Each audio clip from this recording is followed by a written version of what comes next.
साहित्य क्लास चल रहा था। 30 अगस्त 1968। तीसरे पेज के आदि में बात चल रही थी, देह के सर्व संबंध छोड़ करके अपन को आत्मा समझ मुझ बाप को याद करो तो तुम्हारे जन्म जन्मांतर के पाप भस्म हो जाएंगे। एक ही बाप है जो तुमको जन्म जन्मांतर के पापों से छुड़ाते हैं। इस समय तो दुनिया में सब पाप ही पाप करते हैं।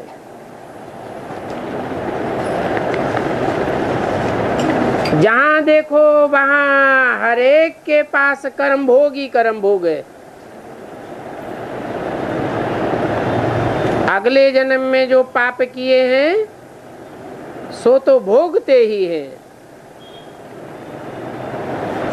63 जन्मों का हिसाब किताब है ना। थोड़ा थोड़ा कला कमती होती जाती है। ये बेहद का दिन है और बेहद की रात है। बेहद की रात में बहुत ठोकरें खानी होती हैं। अभी सारी दुनिया पर, उसमें भी खास भारत पर राहु की दशा बैठी हुई है।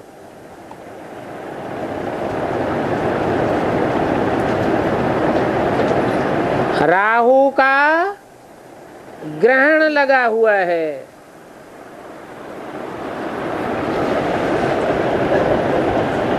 अर्थात रावण का ग्रहण लगा हुआ है।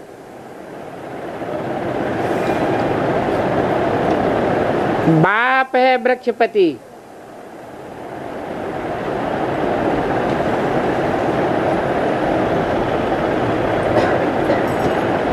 बृहस्पति बीज बाप है। उन द्वारा तुम 16 कला संपूर्ण बन जाते हो। पहले तुम ही 16 कला संपूर्ण थे। अभी तुम्हारे में कोई भी कला नहीं रही है। अभी फिर से तुम सतो प्रधान बन रहे हो। ये भी समझते हो कि मनुष्य ही 84 जन्म लेते हैं। सभी मनुष्य लेते हैं क्या? तो क्यों कहा कि मनुष्य ही 84 जन्म लेते हैं? दुनिया में मनुष्य तो 500 करोड़, फिर सब 84 जन्म लेते हैं क्या? हैं? नहीं लेते? फिर क्या झूठ बोल दिया क्या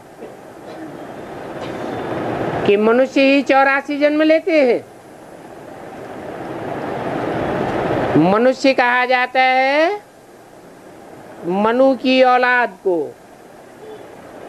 भला आज की दुनिया में 500 करोड़ मनुष्य हैं, परंतु वास्तव में वे सभी मनु की औलाद नहीं है। मनु कहा जाता है जो मन का 100% उपयोग करे। मनु अर्थात ब्रह्मा। तो जब ब्रह्मा प्रैक्टिकल में हो तो ब्रह्मा की औलाद ब्राह्मण अर्थात मनुष्य भी प्रैक्टिकल में कहे जाए।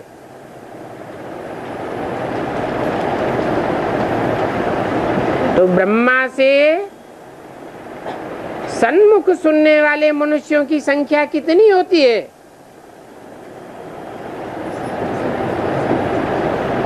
जो 84 जन्म लेते हैं। पूरे 84 जन्म। कितनी होती है संख्या? है 9 लाख।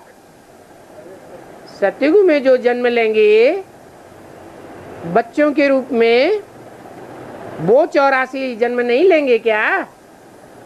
हैं? वो भी 84 जन्म लेते हैं। बल वो स्वयं मनन चिंतन मंथन नहीं करते हैं, परंतु फिर भी कोई में प्रवेश करके मनन चिंतन मंथन चलता है।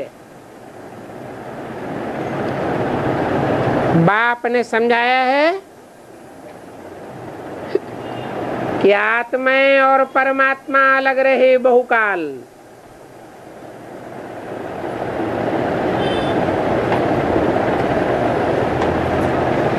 तुम पहले पहले जुदा होते हो और जुदा हो करके पार्ट बजाने आए हो।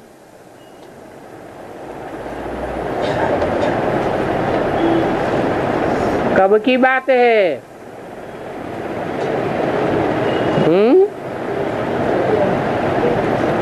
तुम पहले पहले जुदा होते हो। कब जुदा होते हो? यज्ञ के आदि में भी जुदा हुए थे।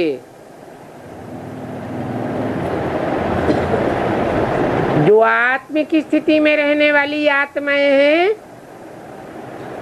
वो आदि में भी जुदा हुई थी।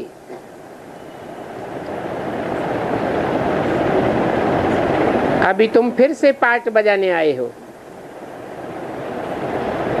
तो ये ज्ञान संगम युग का है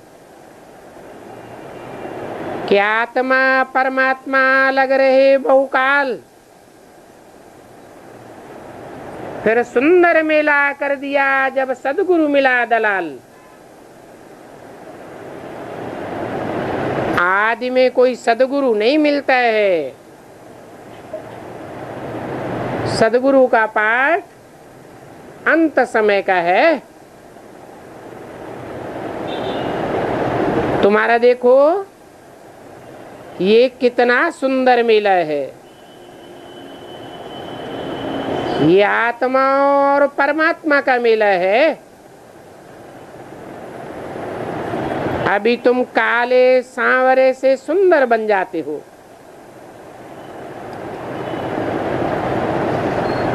इसलिए कृष्ण को भी श्याम सुंदर कहते हैं। बी क्यों लगा दिया? तुम्हारा भी ज्ञान है तो कृष्ण का भी ज्ञान है। सचमुच भक्ति मार्ग में कृष्ण को काला बनाए देते हैं।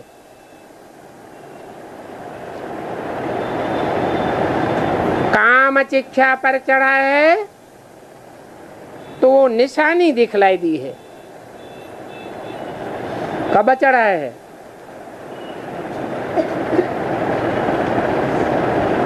कब का गायन है जो काला दिखाई दिया है? हैं? कलयुग अंत में जो भी भक्ति मार्ग में यादगारें हैं, वो कहाँ की यादगारें हैं? संगम युग की यादगारें हैं। तो सचमुच काला बनाए देते हैं। परंतु मनुष्यों की कुछ भी बुद्धि नहीं चलती है।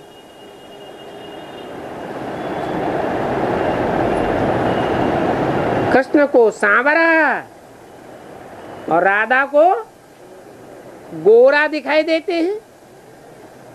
कहाँ की बात है?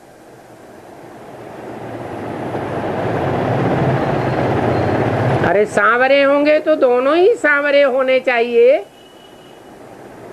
या एक काला और एक गोरा होना चाहिए? है? ये संगम युग की बातें हैं।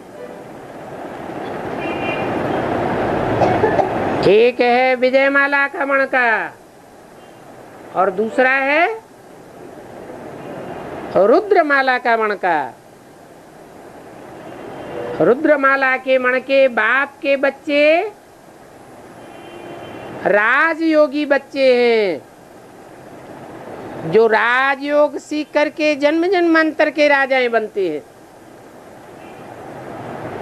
पहले सतो प्रधान दुनिया के गोरे राजाएं बनते हैं, फिर बाद में तमो प्रधान दुनिया के तामसी राजाएं बनते हैं। जब तामसी बनते हैं तो बहुत व्यभिचारी हो जाते।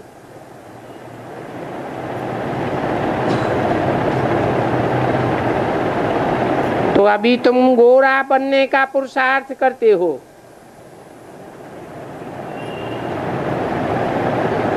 राधा काली होती ही नहीं, तो एडवांस ज्ञान भी पहले पहले लेती ही नहीं।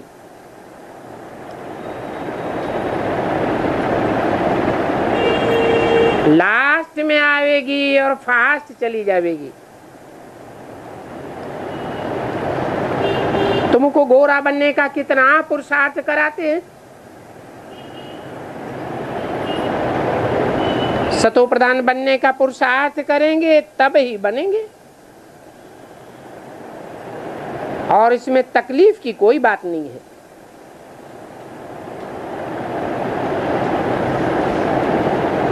ये भी गीता ज्ञान है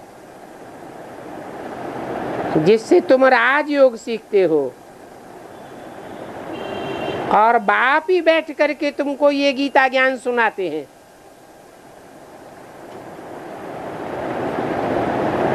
संगम पर ये ज्ञान सुनते हो, फिर ये ज्ञान प्रायः लोप हो जाता है।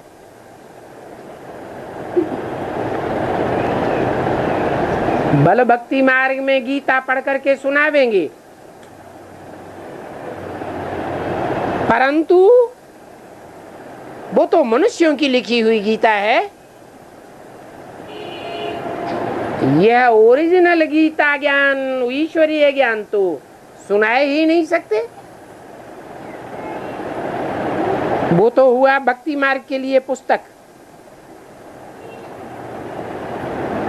वो पुस्तक ही ये ज्ञान है। कोई भी धर्म पिताएं आकर के पुस्तक नहीं सुनाते हैं,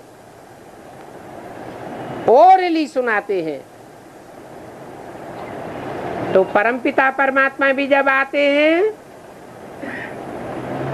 तो ओरली गीता ज्ञान सुनाते हैं। भक्ति मार्ग के लिए तो ढेर की ढेर सामग्री बन जाती है। कितने ढेर के ढेर शास्त्र हैं। एक महाभारत को ही देखो, कितना लंबा चौड़ा बनाई दिया है।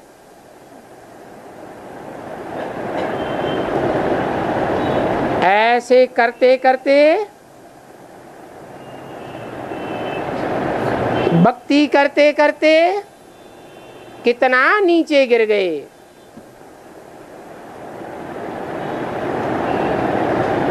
आत्मा काली बन जाती है। राम के मंदिर में भी जाते हैं, राम को भी काला कर दिया।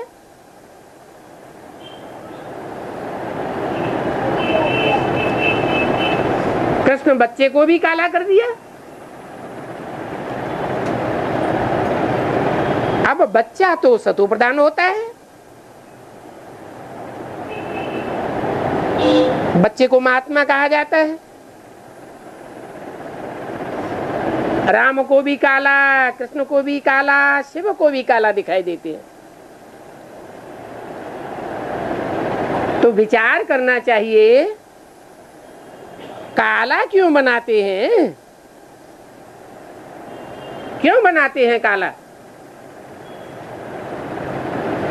राम भी काला, कृष्ण भी काला, शिवलिंग भी काला। ये शिवलिंग किसकी यादगार है? है? निराकार की यादगार है। निराकार भी काला और गोरा होता है? निराकार तो काला गोरा होता नहीं, वो तो जन्म मरण के चक्र में ही नहीं आता।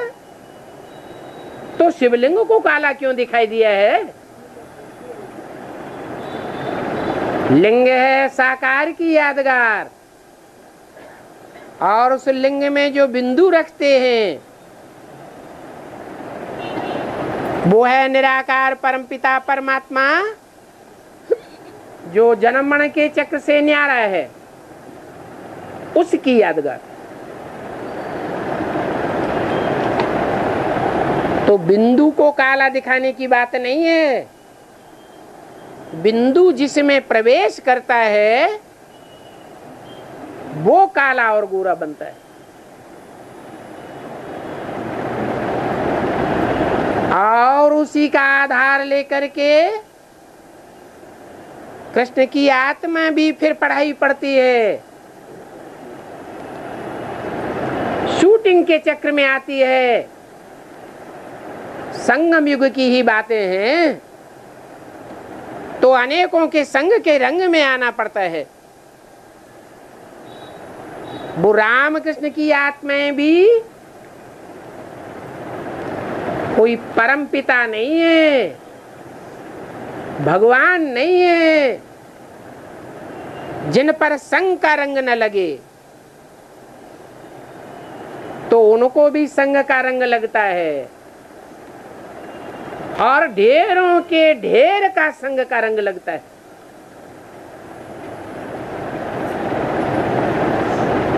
तो संगम युग में भल परमपिता परमात्मा इस सृष्टि पर आ जाते हैं, राम कृष्ण की आत्माओं को ही निमित्त बनाते हैं।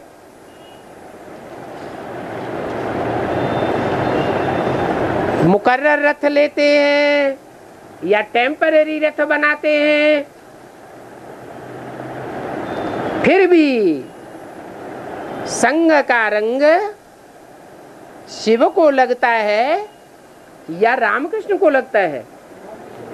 रामकृष्ण की आत्माओं को संगम युग होते हुए भी, बाप का संग होते हुए भी संग का रंग लगता है। तो शूटिंग पीरियड में लगातार कलाएं कम होती जाएंगी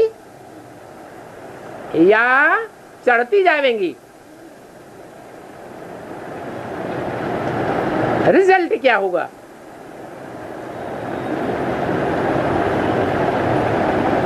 अरे 1 2 4 8 का संग हो तो व्यक्तिगत पुरुषार्थ कंट्रोल कर सकता है। ढेर के ढेरों का संग का रंग लगता हो तो व्यक्तिगत पुरुषार्थी कहां तक कंट्रोल करेगा? लेकिन ये जो सब कुछ होता है वो विश्व कल्याण के लिए होता है या रामकृष्ण की आत्माओं के लिए, स्वार्थ के लिए होता है?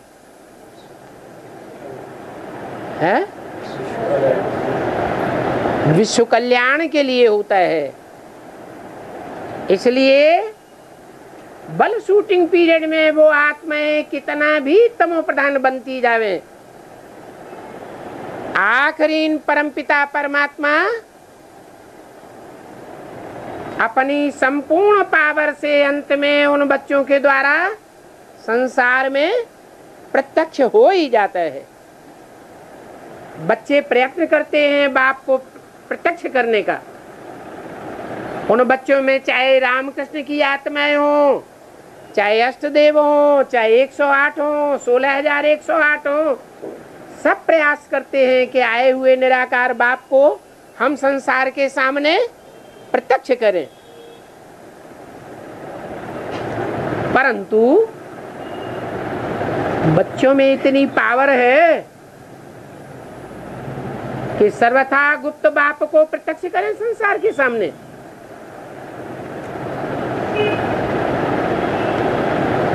बच्चे तमो प्रधान है या सतो प्रधान है? तमो प्रधान है। तमो प्रधान आत्मा ईश्वर को प्रत्यक्ष करने की सेवा नहीं कर सकती है। हाँ, ये बताया है कि हिम्मते बच्चे तो मददे बाप। तो बच्चे जो अपनी एड़ी चोटी की सारी ताकत लगाने के बावजूद भी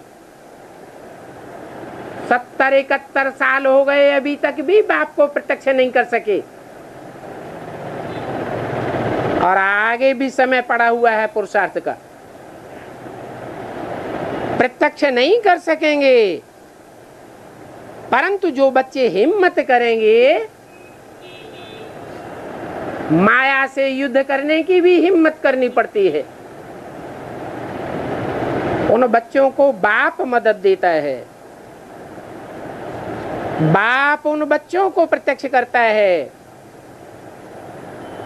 और बच्चों को निमित्त बनाता है बाप की प्रत्यक्षता को साबित करने के लिए। तो कहा जाता है सन सोज फादर और फादर सोज सन्स। बाप नंबरवार बच्चों को संसार के सामने प्रत्यक्ष कर देता है और बच्चे बाप को प्रत्यक्ष करने के निमित्त बन जाते हैं। बाकी तो तमो प्रधान बच्चों में बाप को प्रत्यक्ष करने की ताकत नहीं है।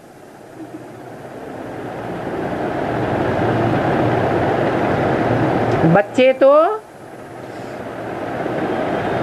काला ही काला पार्ट बजाते जाते हैं।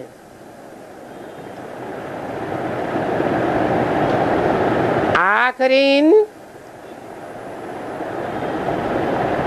जो माया का पेपर होता है फाइनल, उस फाइनल पेपर में मुट्ठी भर बच्चे निकलते हैं जो मालाओं के रूप में पास कहे जाते हैं।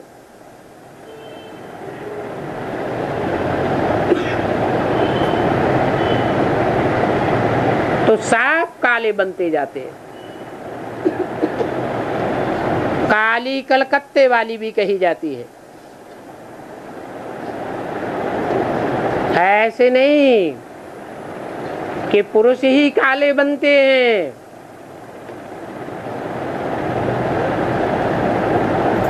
कन्याएं माताएं काली पतित नहीं बनती हैं।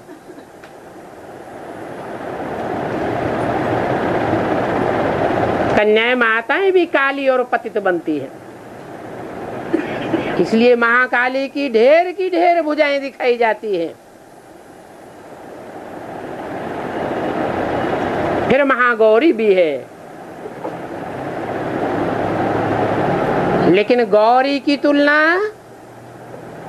राधा की तुलना और कोई से भी नहीं की जा सकती। राधा महारानी कही जाती है, बाकी सब देवियां पट्ट रानी कही जाती हैं।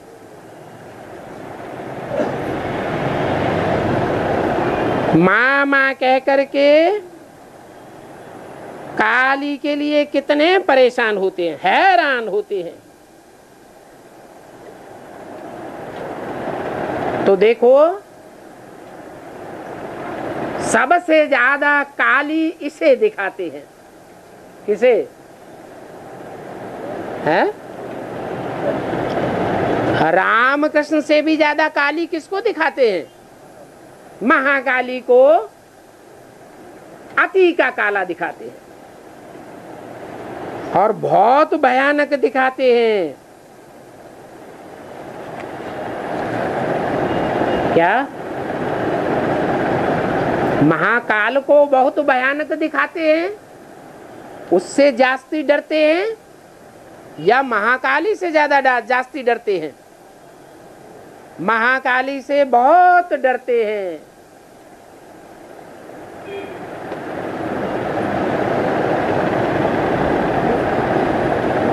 जिस संगठन को संभालती है उस संगठन का नाम भी क्या देते हैं? हैं?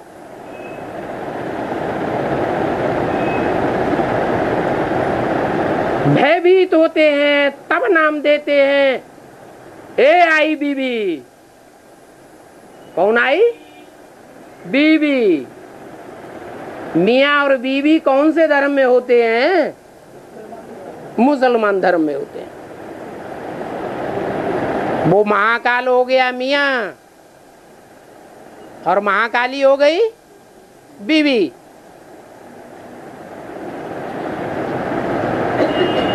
वर्षों वर्ष पुरुषार्थ करते करते बीत जाते हैं, सुधार नहीं होता है।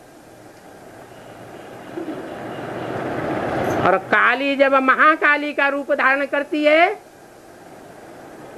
तो फौरन पुरुषार्थ में खड़े हो जाते हैं।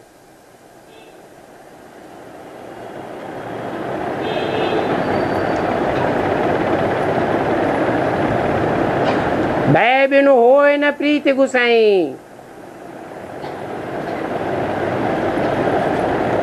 कितना भयानक दिखाते हैं। और फिर उनको माता कहते हैं। अरे माता स्नेह की मूर्ति होनी चाहिए या भयंकर होनी चाहिए? है स्नेह की मूर्ति होनी चाहिए, परंतु ब्रह्मा की तो पूजा ही नहीं करते। ब्रह्मा स्नेह की मूर्ति था या भयानक मूर्ति था? है स्नेह की मूर्ति था, सहनशीलता की मूर्ति था, परंतु ब्रह्मा की पूजा नहीं करते, ब्रह्मा के चित्र नहीं बनाते, ब्रह्मा की मूर्तियां नहीं बनाते, ब्रह्मा के मंदिर नहीं बनाते, ब्रह्मा को याद भी नहीं करते। तो स्नेह और सहनशीलता ये खराब गुण है क्या? है? अरे ब्रह्मा ने अपने जीवन में क्या दिखाया? यही गुण तो दिखाए जो माता के विशेष गुण हैं, परंतु भूल कहाँ हो गई है? भूल कहाँ हो गई? भूल यही हो गई कि दुनिया में बिगड़ैल ज्यादा हैं और सुधरे हुए बहुत थोड़े हैं। जो सुधर सकते हैं वो भी बहुत थोड़े हैं। तो टेढ़ी उंगली से घी निकालना पड़ता है। अकेले प्यार से काम नहीं चलता, अकेले प्यार से दुनिया नहीं सुधरती।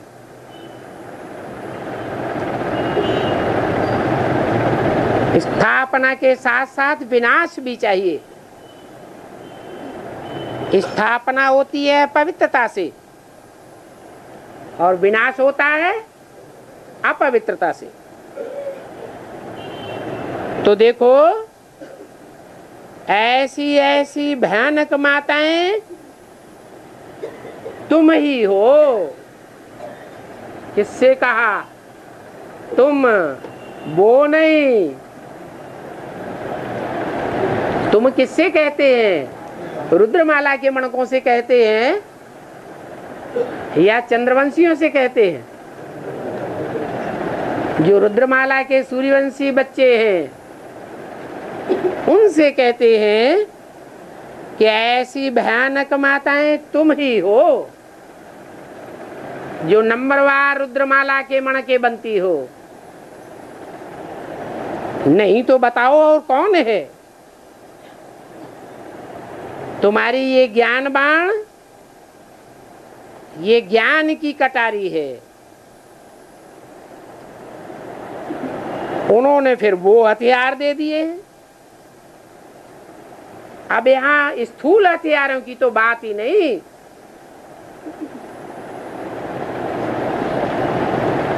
तलवार से क्या करते हैं? स्थूल तलवार होती है, उससे क्या काम होता है? शीश काटा जाता है। तो वो सभी निशानियां दे दी हैं। शीश कट जाता है तो आत्मा अलग और देह अलग हो जाती है। ये बेहद की बातें हैं, ये ज्ञान तलवार की बात है।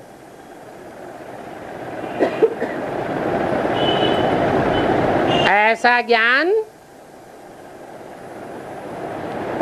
तुम ही देती हो प्रैक्टिकल में। भगवान भी इस सृष्टि पर उतर आता है, प्यार का सागर बन करके आता है, फिर भी दुनिया नहीं सुधरती। इसलिए तुम असुर संहारिणी गाई हुई हो। असल में पहले काली पर मनुष्यों का बलि चढ़ता था,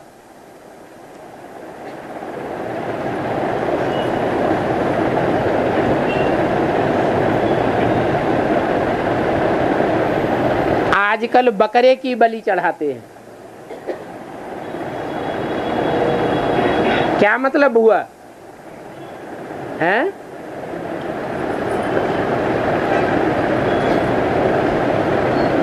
जो पुरुषार्थी बच्चे पुरुषार्थ भी करते जाते हैं, पुरुषार्थ करते करते नीचे भी उतरते जाते हैं, परंतु जब दूसरों को ज्ञान सुनाते हैं तो अहंकार में सुनाते हैं, अहंकार आ जाता है। हम बड़े ज्ञानी हैं, हम बड़े पुरुषार्थी हैं, हम ऊंचे ब्राह्मण हैं, हमने पवित्रता का पालन किया। वास्तव में ऐसी बात नहीं है कि तमो प्रधान आत्मा पुरुषार्थ करती है, नहीं। बच्चों में जो श्रद्धा भावना होती है और श्रद्धा भावना के आधार पर जो हिम्मत करते हैं, उन हिम्मत करने वाले तमो प्रधान बच्चों को भी परमपिता परमात्मा से, बाप दादा से सहयोग मिलता है। खुद बाप दादा उन बच्चों में प्रवेश करके पुरुषार्थ कराते हैं। जैसे छोटे बच्चे होते हैं, उनको बाप उंगली पकड़ के चलाते हैं, ऐसे ही सारा पुरुषार्थ परमपिता परमात्मा बच्चों के द्वारा कराते हैं। तो ये मैं की बलि चढ़ाने वाली बात काली के ऊपर दिखाई जाती है। बकरे की बलि चढ़ाते हैं, बकरा मैं करता है ना, मैंने इतना किया, मैंने इतना किया, किया कुछ नहीं, अपने को भी चेंज नहीं कर पाया, दुनिया को क्या चेंज करेंगे।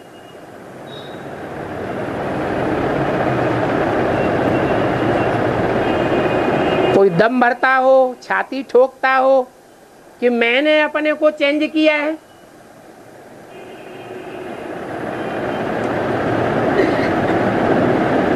तो हाथ उठा के बोलेगा कि मैंने परिवर्तन किया। अरे पहले तो अपना परिवर्तन होगा, तब दुनिया का परिवर्तन करेंगे, या दुनिया का परिवर्तन पहले कर लेंगे? अपना परिवर्तन पहले, फिर दुनिया का परिवर्तन होगा। पहले खुद मरे, जो गैन है आप मुए तो मर गई दुनिया। देह अभिमान से मरना होता है। तो महाकाली ऐसे मैं करने वाले देह अभिमानी मनुष्यों की बलि ले लेती है।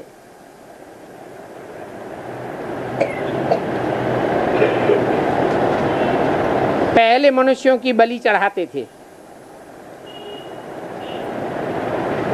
अभी गवर्नमेंट ने बंद कर दिया है। अभी मनुष्यों की बलि नहीं चढ़ाते, बकरे की बलि चढ़ाते हैं।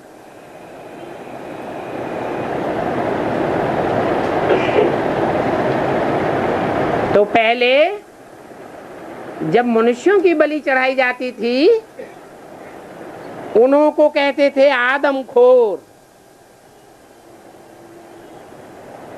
आदमी का मांस खाने वाले। ये देह अभिमान क्या है? मांस ही तो है। तो काली के मंदिर में काहे का भोग लगाया जाता है? मांस मदिरा का भोग लगाया जाता है। वो है स्थूल मदिरा। ये है आंखों की काम कटारी। वो है स्थूल मांस। ये है देह अभिमान का मांस। आगे सिंध में देवी का मंदिर नहीं था।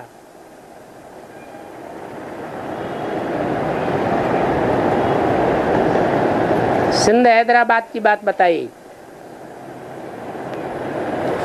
जब बम फटा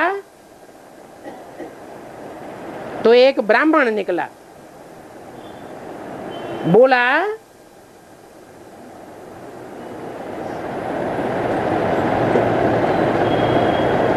कि बोलो काली की जय।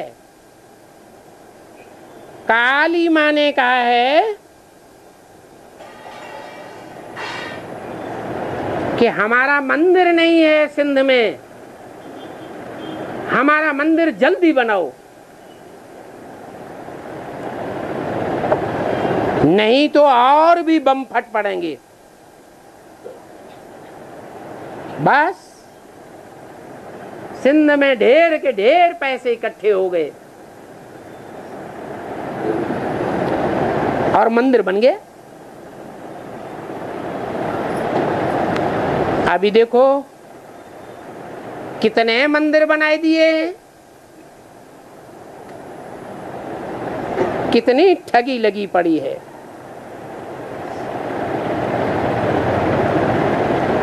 सिंध का मिसाल क्यों दिया है?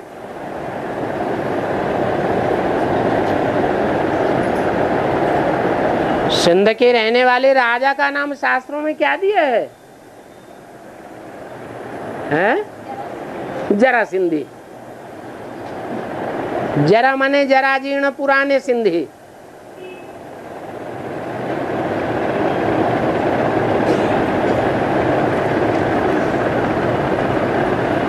ये जो जराजीर्ण पुराने सिंधी हैं, जरा सिंधी कहो, कंसी कहो, दुर्योधन कहो, रावण कहो, ये कौन सी देवी की पूजा करते हैं? गौरी की पूजा करते हैं या काली की पूजा करते हैं? काली की पूजा करते हैं रावण संप्रदाय।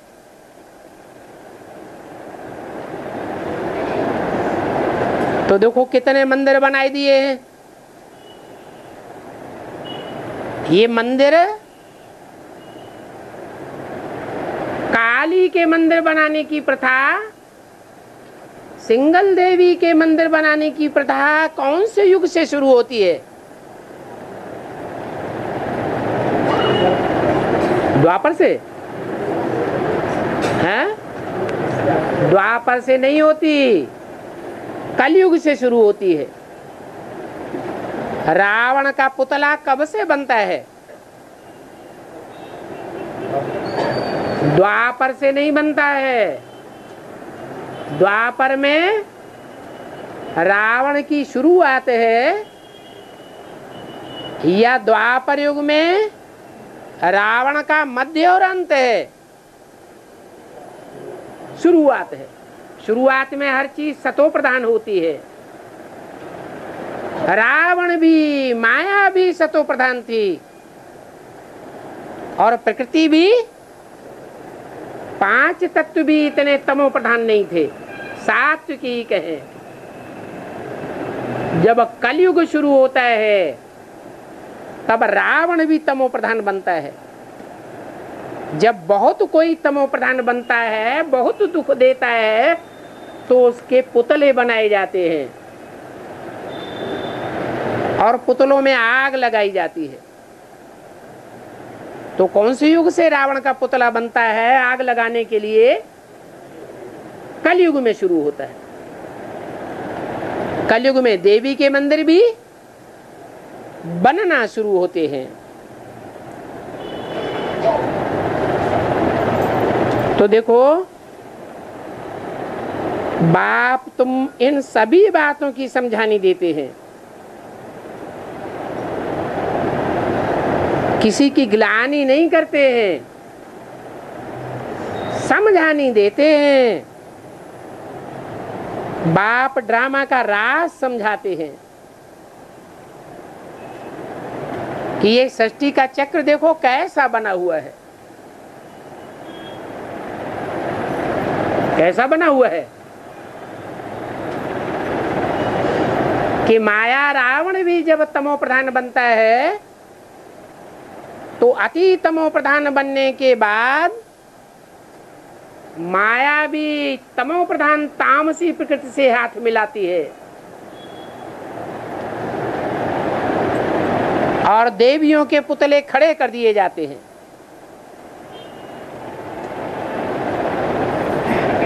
ये सृष्टि का राज है। तुमने जो कुछ भी देखा है बेसिक में, वो अभी फिर होगा। क्या देखा है? देवियों की पूजा करते हैं, सिंगल देवताओं के मंदिर बनाते हैं, गणेश की पूजा करते हैं, हनुमान की पूजा करते हैं, पूजा रचा उनकी कितनी महिमा करते हैं, मान मर्तबा देते हैं, सोने के मंदिर बनाते हैं। फिर बाद में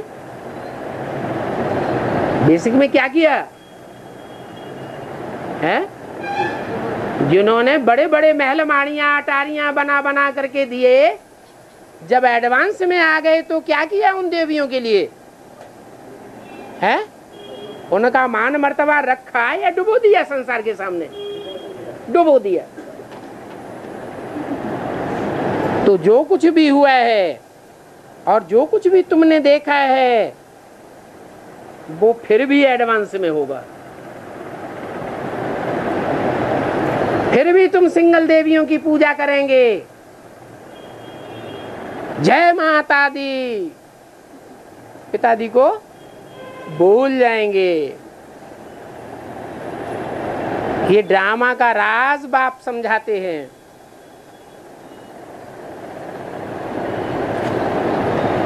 जो चीज नहीं है वो भी बनती है। सतयुग में तो इन लक्ष्मी नारायण का ही राज्य था। वो प्रवृत्ति मार्ग वाले थे या निवृत्ति मार्ग वाले थे? हैं? प्रवृत्ति मार्ग वाले थे। तो प्रवृत्ति मार्ग की जो पूजा है वो तो भगवान की स्थापन की हुई पूजा है। भगवान ने उनको मान्यता दी है, विश्व का मालिक बनाया है। भगवान ने जिनको विश्व का मालिक बनाया, आज दुनिया में भी उनकी कोई ग्लानि नहीं है, शास्त्रों में भी कोई ग्लानि नहीं है। अभी तुम समझ गए हो कि सतयुग में हमारा राज्य था।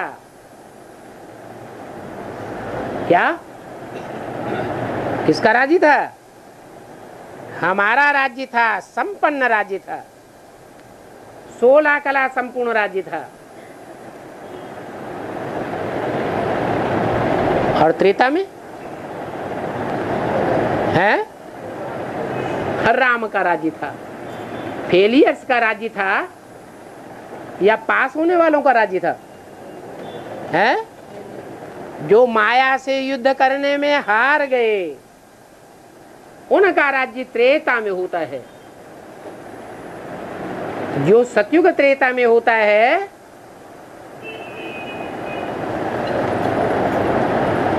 वो ही फिर उतरती कला रावण राज्य में भी देखने में आती है।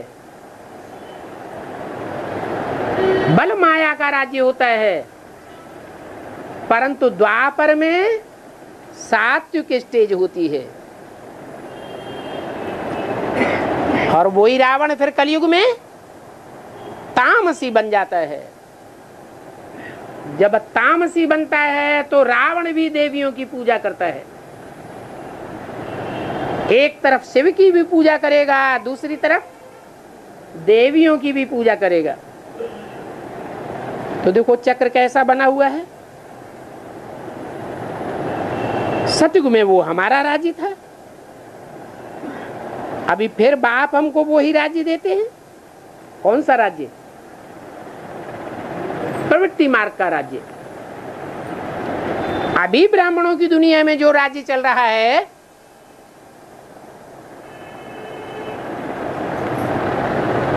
कौन से ब्राह्मणों की दुनिया में? बेसिक की दुनिया में या एडवांस की दुनिया में है? अभी जो राज्य चल रहा है वो प्रवृत्ति मार्ग का राज्य है या निवृत्ति मार्ग का राज्य है? प्रवृत्ति मार्ग का राज्य है।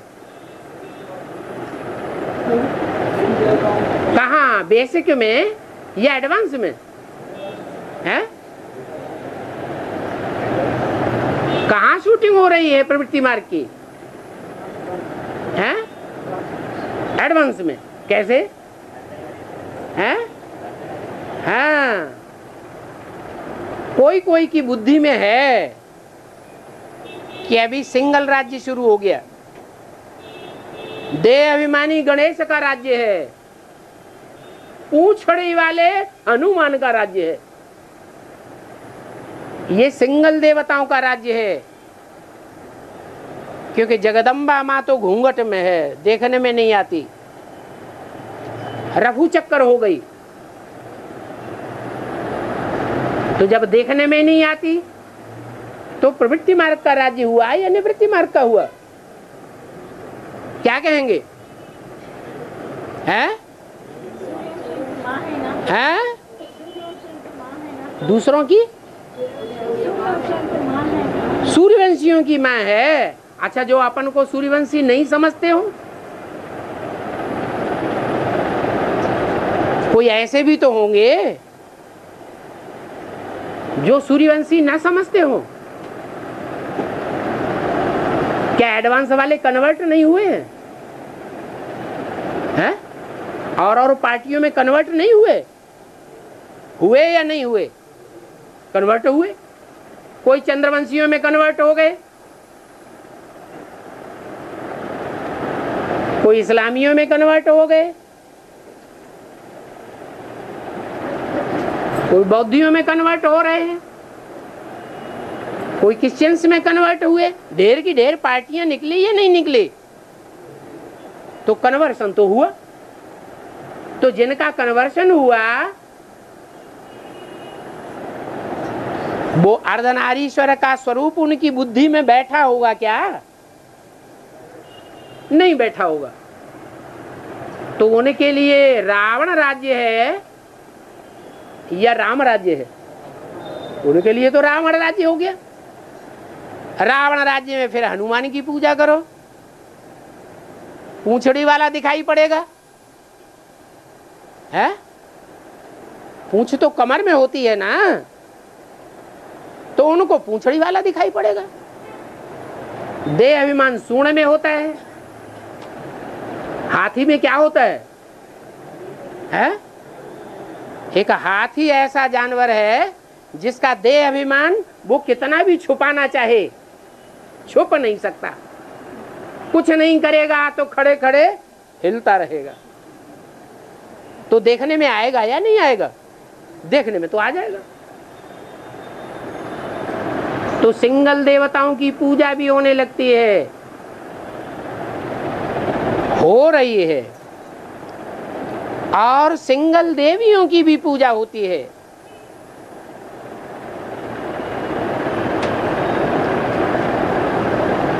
जिनके अति तामसी रूप की यादगार महाकाली का रूप है।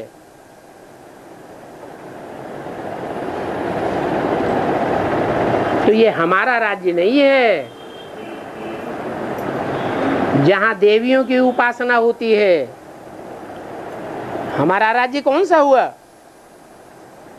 जहां सिर्फ प्रवृत्ति मार्ग की उपासना होती है। वो है सतो प्रधान भक्ति और वो है तमो प्रधान भक्ति। जिन्होंने सतो प्रधान भक्ति की होगी वो अभी भी सतो प्रधान ज्ञान उठा रहे होंगे। सतो प्रधान ज्ञान अर्थात एक बाप दूसरा न कोई, एक से सुनना है, एक के अलावा और कोई से भी नहीं सुनना है। कोई के दर पर जाकर के माथा नहीं झुकावेंगे। अगर झुकाते हैं तो कौन से संप्रदाय हुए? कन्वर्ट होने वाले रावण संप्रदाय हुए। अभी तुम समझ गए हो कि हम ही नर से नारायण बने हैं। इसके लिए फिर पुरुषार्थ करना पड़े। क्या? पुरुषार्थ नाम दिया। किसके अर्थ? पुरुष के अर्थ। पुरी में जो सेते, पुरी में जो शयन करता है, आनंद मनाता है, शांत रहता है, सुखी रहता है, ऐसा पुरुषार्थ हमको करना है। संगम युग है मौजों का युग कि रोने का युग है? अगर संगम युग में मौजों का युग मनाते हैं तो खुद भी खुश रहेंगे और दूसरों को भी खुशी की बातें सुनाते रहेंगे। अगर मौजों का युग नहीं है तो खुद भी दुखी होंगे और दूसरों को भी दुखी करते रहेंगे। तमो प्रधान आत्मा खुद भी दुखी होती है और दूसरों को भी झूठी झूठी बातें सुना करके दुखी करती है, उखाड़ती है। तो कोई है थमाने वाले और कोई है भगाने वाले। जो भगाने वाला काम कर रहे हैं अभी बल संगठन में बैठे हुए भी देखे जाते हैं, तो भी आगे चल के खुद ही भाग जाएंगे कि डटे रहेंगे। है? जैसा काम हम दूसरों के लिए करेंगे वो रिजल्ट हमारे सामने भी आ ही जाएगा। हमारे किए हुए कर्म हमारे सामने आ जाएंगे। तो बाप कहते हैं अभी तुम ड्रामा के राज को समझ गए हो।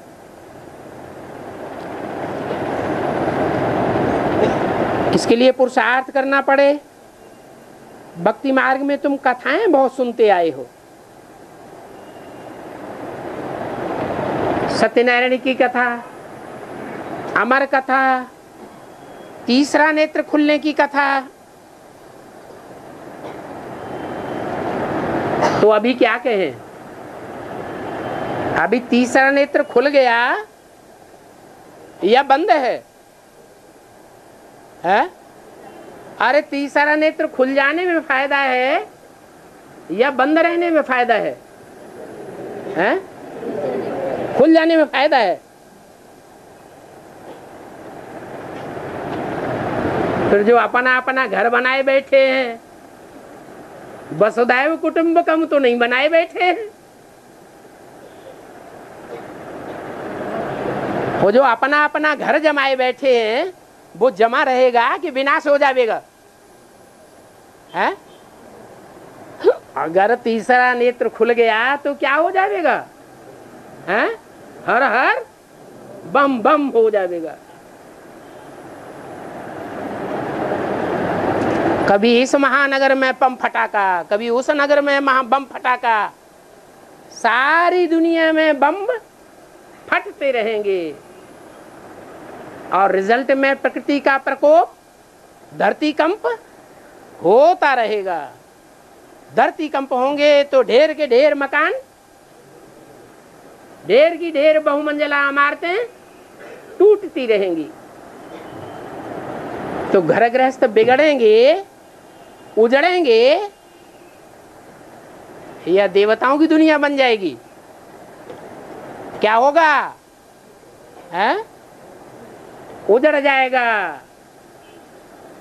जो दुनिया हम बनाए बैठे हैं वो दुनिया उजड़ जाएगी। और कौन सी दुनिया प्रत्यक्ष होगी संसार में?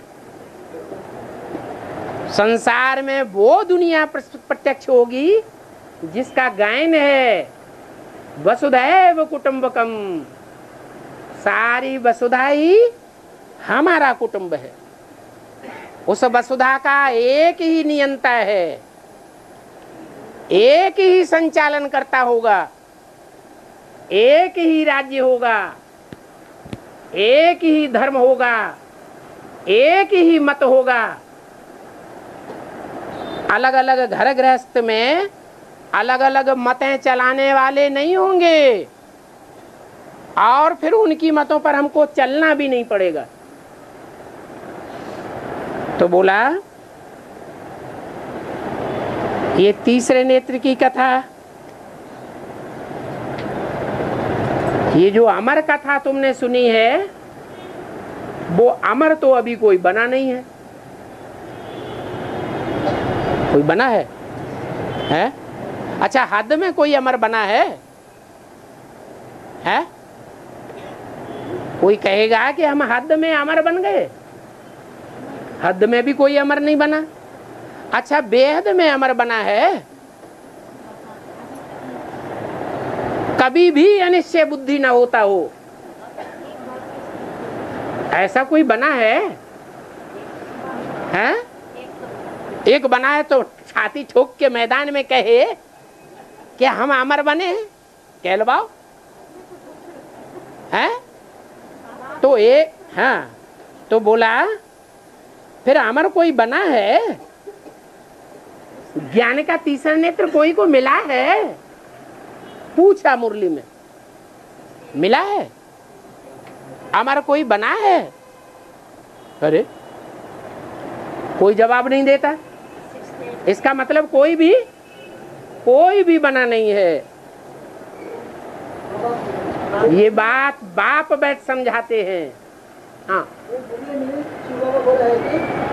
तुम्हारे स्थूल नेत्र बहुत दोगबाजी है। हाँ? तुम्हारा स्थूल नेत्र जो है वो बहुत दोगबाजी है। दोगबाजी? दोगबाजी है, दुनिया आइस है। हाँ, ये आंखें जो हैं बहुत धोखेबाज हैं। इसलिए मैं तुमको तीसरा नेत्र धारण कराता हूँ। हाँ, तो धारण हो गया, धोखा देना बंद हो गया कि कभी कभी दो आंखें भी खुल जाती हैं और तीसरा नेत्र बंद हो जाता है। जब तीसरा नेत्र खुला हुआ होगा तो ये दो आंखें काम करेंगी? पावरफुल नेत्र काम करेगा या धोखा देने वाली आंखें काम करेंगी? है? या तो तीसरा नेत्र काम करेगा या तो धोखा देने वाली आत्माएं नेत्र काम करेंगे।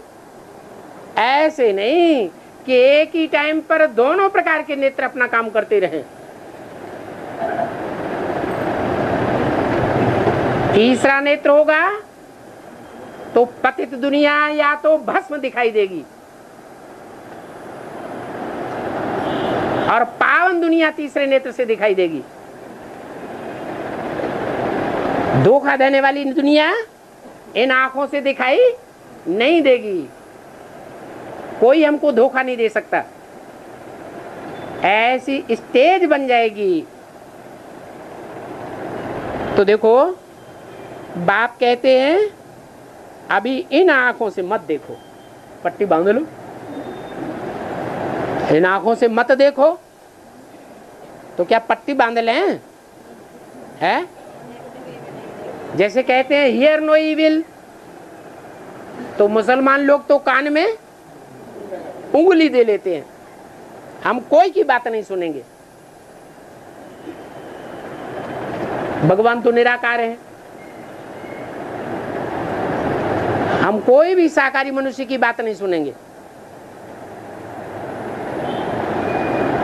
तो हियर नो इविल के साथ अभी दूसरी बात भी बताई है, सी नो इविल। तो इविल देखने वाली इन आंखों को क्या पट्टी बांध लें, यहाँ धृतराष्ट्र बन जाएं? हाँ, देखते हुए भी न देखें। भल हम इन आंखों से देखते हैं, पतित दुनिया को देखते हैं, भस्म होने वाली दुनिया को देखते हैं, परंतु फिर भी क्या प्रैक्टिस करें कि देखते हुए भी हम उस दुनिया को न देखें जो हमें धोखा देने वाली है, हम उस आत्मा को देखें। आत्मा को देखेंगे तो आत्मा का सात्विक स्वरूप दिखाई देगा। देह को देखेंगे तो तामसी रूप दिखाई देगा। तो सिविल आंखों से देखो, क्रिमिनल से देखो ही नहीं। अभी सारी दुनिया क्रिमिनल्स की है। पतित दुनिया में सब पतित होते हैं और पावन दुनिया में सब पावन होते हैं।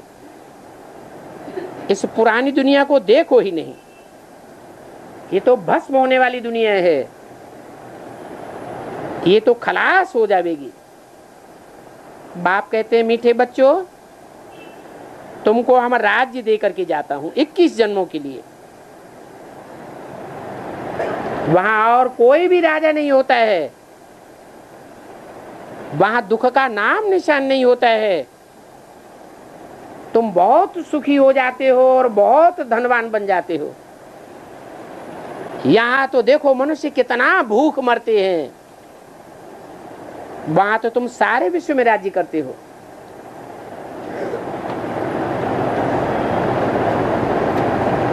और तुमको तो कितनी थोड़ी जमीन चाहिए, छोटा बगीचा, फिर वृद्धि होते होते कलयुगांत तक देखो कितना बड़ा झाड़ हो जाता है और विकारों की प्रवेशता हो जाती है। विकारों की प्रवेशता के कारण वो फूलों का बगीचा कांटों का जंगल बन जाता है।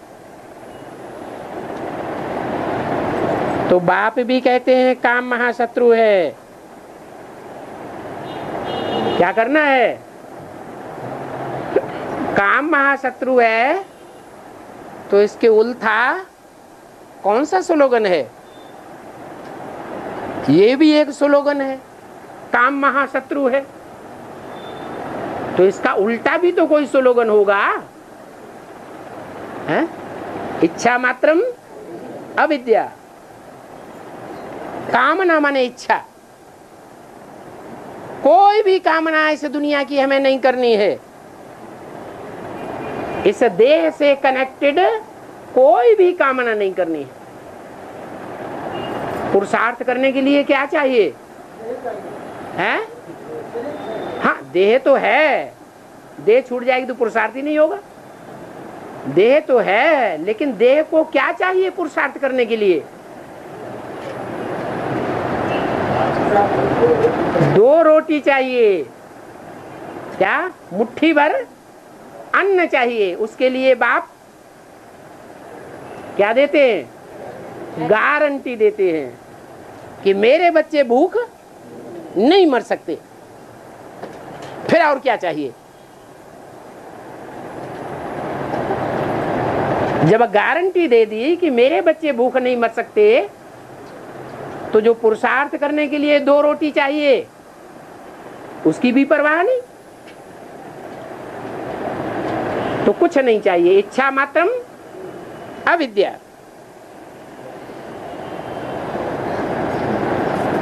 इस इच्छा करने से, इस कामना करने से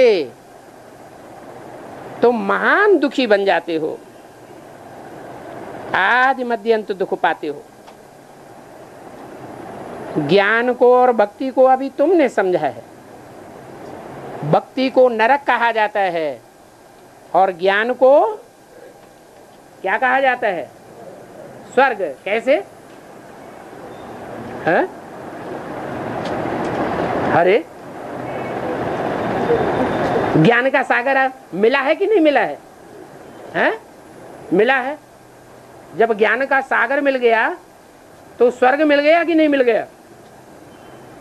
अरे स्वर्ग भी मिल गया है?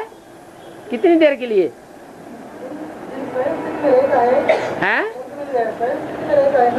जब सेंस में रहता है, जब स्वयं स्थिति में और नहीं रहता है तब तो घड़ी घड़ी स्वस्थिति और घड़ी घड़ी परिस्थिति। तो क्या कहें कि स्वर्ग मिल गया? अरे ज्ञान का सागर बाप परमानेंट मिल गया कि उड़ गया?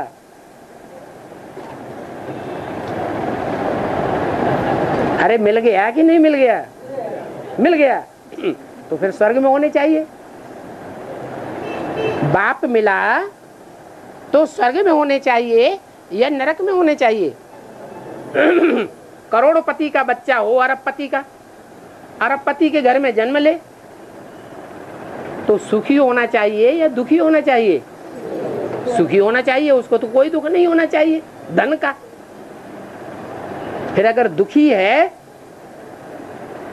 तो क्या साबित होता है कि करोड़पति का बच्चा नहीं है, या तो कनेक्शन नहीं है। तो अभी भी ऐसे ही स्थिति है। अगर हम ज्ञान सागर बाप के बच्चे बने हैं तो ज्ञान के फोर्स से हमको सुखी ही सुख होना चाहिए। कैसी भी परिस्थिति आ जाए हमारी आत्मा दुख फील नहीं करनी चाहिए। ये बातें अच्छी रीति समझनी है। अभी विनाश सामने खड़ा हुआ है, इसलिए जल्दी जल्दी पुरुषार्थ करना है। बाप की याद से ही पाप कटेंगे। कल पहले जिन्होंने पुरुषार्थ किया है वो ही करके दिखावेंगे। ठंडे मत बन जाओ, सिवाय बाप के और कोई को भी याद नहीं करो, क्योंकि जानते हो सभी अंततः दुख देने वाले हैं।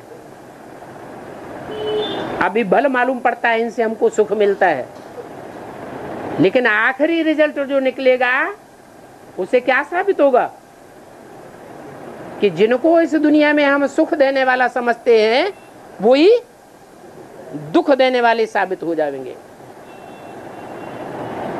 जो सदा सुख देते हैं उनको याद करना है। इसमें गफलत नहीं करनी है। अगर उसे याद नहीं करेंगे तो पावन भी नहीं बनेंगे। अच्छा, बच्चों को गुड मॉर्निंग।